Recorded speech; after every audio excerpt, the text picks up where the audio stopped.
একটা জিনিস দেখে আপনার করে, এই যে দেখুন এই যে রাস্তাটা আছে না, এই রাস্তা দিয়ে যখন আমি হাঁটতে যাই, বললাম আমি তো প্রত্যেক দিন 1 ঘন্টা হাঁটতে যাইতে হয়, তখন সদি গাড়ি আইলেই তখন কিন্তু আমার মনের ভিতরে একটা ফুর্তি লাগে। কারণটা হইলো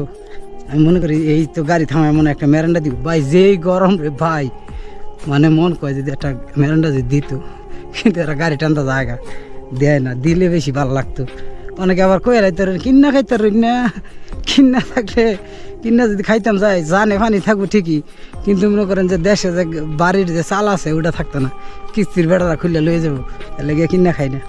তো যাই হোক, এই আশায় থাই, টিয়া পয়সা চাই না, যদি মনে করেন সৌদিরাই যে এই রাস্তা দিয়ে আইতে আছে, গাড়িতে যাইতে আছে, যদি থামায় একটা মেরান্ডা দিয়ে লাই তে খাইলাম, ঠান্ডা আর কি মেরান্ডা ফেসি যাই দেখ, কিন্তু পাই না। আর পাইলে তো অনেক খুশি হয়ে এবার আপনাকে দেখাই, কিন্তু পাই না ভাই।